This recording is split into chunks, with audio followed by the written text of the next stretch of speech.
ओम नमः सिद्धेभ्यः।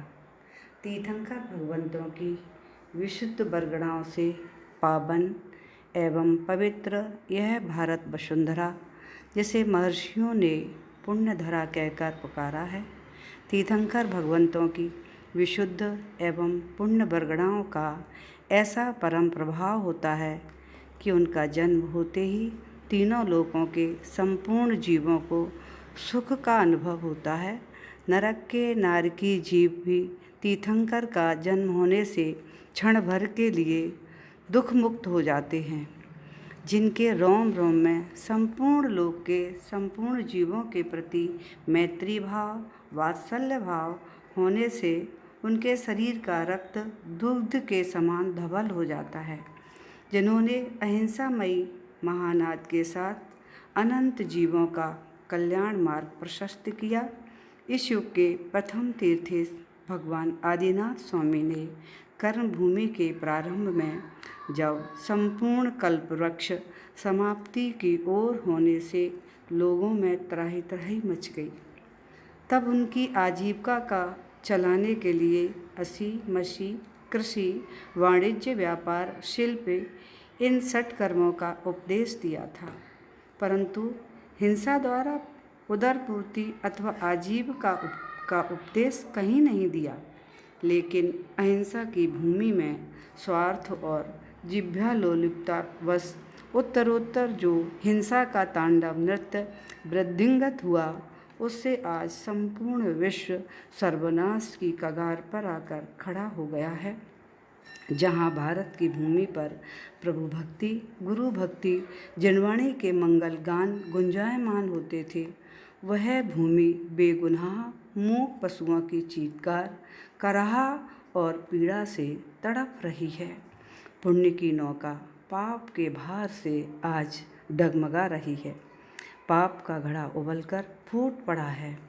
आज आवश्यकता है स्वयं की एवं संपूर्ण जीव मात्र के प्राणों को सुरक्षित करने की।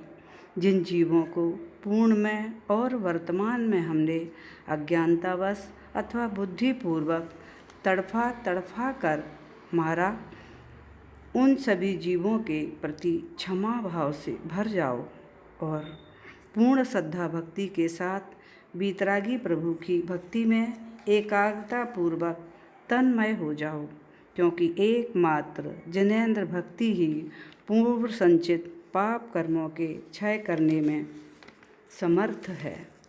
लॉकडाउन के व्यापार आदि बंद हो जाने से ऐसी नकारात्मक सोच मत बनाओ कि अब क्या होगा, जीवन कैसे चलेगा, बल्कि अपनी सोच को सकारात्मकता की ओर ले जाओ कि पूरे जीवन में मुझे ये स्वर्णिम अवसर प्रथम बार ही प्राप्त हुआ है, जब मैं अपने माता पिता के साथ, अपने बच्चों के साथ, अपने परिवार के साथ हंस रहा हूँ, बैठ रहा हूँ, भोजन कर रहा हूँ, आदि चर्याएँ कर पा रहा हूँ, क्योंकि पैसा कमाने की चाह में अभी तक ये आनंद ले ही नहीं पाया। इसके साथ साथ आपने अपना इतना जीवन केवल दूसरों के लिए ही जिया है। कोरोना ने आपको अपने लिए जीने का अवसर प्रदान किया है।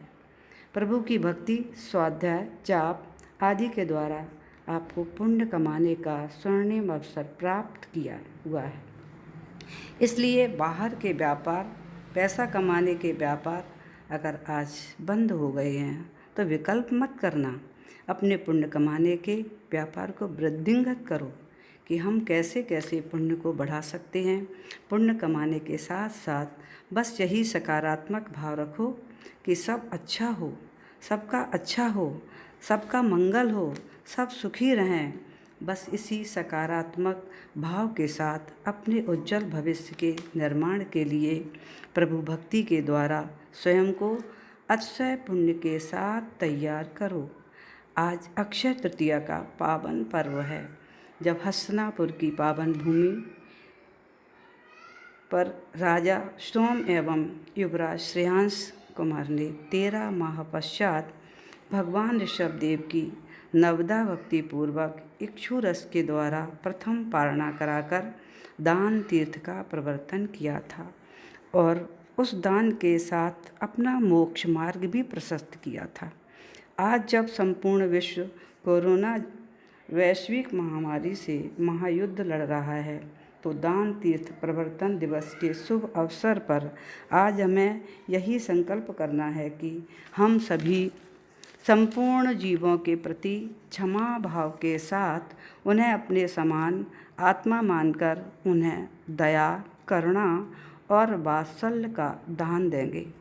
दया करुणा का दान देकर शाता कर्म के आश्रव बंध द्वारा पूर्वकृत पापों का निरसन करेंगे और पुनः प्रभु भक्ति के साथ जीव दया का संकल्प कर तीर्थंकर की अहिंसामयी भूमि पर पुनः अहिंसामयी महाधर्म का महानाद गुंजायमान कर हमें अपनी खोई हुई निधि को प्राप्त करना है। सभी सुखी रहें, सबका मंगल हो, सबको आरोग्य वर्धन हो, सभी का पुण्य वर्धन हो, सभी अहिंसा के मार्ग पर चलकर अपना कल्याण का मार्ग प्रशस्त करें। पूरा विश्व एक स्वर में अहिंसा का महानाद करे। इसी मंगल भावना के साथ सभी को मंगल शुभाशीष। जय ऋषभदेव, जय महावीर, जय गुरुदेव।